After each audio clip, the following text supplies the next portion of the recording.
There is one unspoken rule of diplomacy: don't bite more than chew. And now, US President Joe Biden is getting to know the consequences of not following this rule.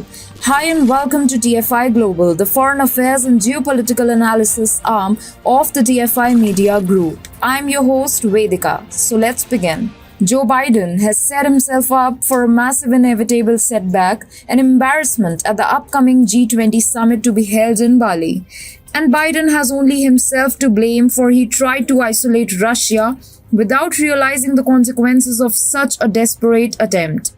Janet Yellen, the US Treasury Secretary, has already announced that her country will boycott several meetings at the upcoming G20 summit if Russian officials show up. Yellen didn't specify which meetings she was referring to. However, all eyes will now be on the G20 Heads of State and Government Summit to take place during this year's autumn. This is a part of Biden's unsuccessful attempts to reduce Russia into a pariah state.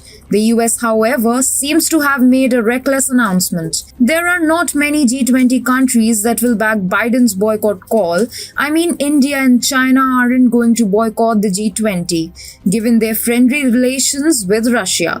So, two big powers are outside of Biden's influence. Move to the Middle East and you realize that Biden cannot influence Saudi Arabia and Turkey either. In Latin America, Brazil and Argentina do not have a good reason to boycott G20, and South Africa too will attend the summit irrespective of the route that Biden takes. Some traditional European allies and countries like Canada and Australia might put their weight behind Biden. However, there isn't going to be a major boycott that could leave Putin embarrassed. And Indonesia, the host country, too won't boycott Russia. Why? Well, Indonesia has remained hesitant in actively condemning Putin's war in Ukraine due to good bilateral relations. And secondly, no host wants to play spoilsport if it is organizing. Even if few countries do boycott the summit, 15-16 countries will remain part of the global grouping. G20 will merely become a G15 or G16, but it will stay just as relevant and just as huge. After all, even the 15 or 16 economies left on the grouping will still be some of the biggest economies in the world. So,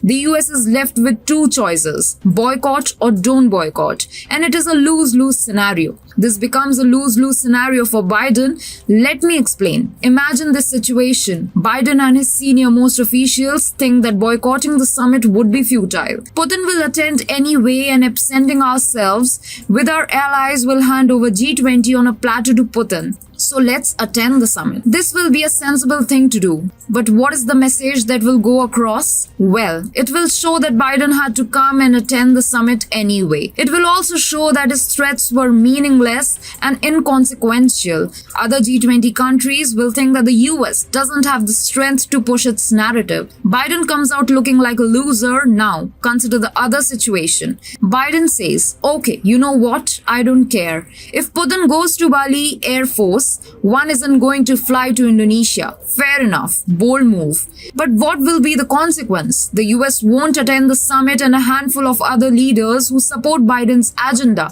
too would absent themselves. So, Putin will come out as a showstopper. He will be the one telling his side of the story to leaders like Saudi Crown Prince Mohammed bin Salman, Indonesian President Joko Widodo, India's PM Narendra Modi, and Turkish President Recep Tayyip Erdogan. And the US and its allies? Well, they will get sidelined and become irrelevant. So, Biden has put himself in an uncomfortable, ambiguous position where all roads end up at a single destination: embarrassment.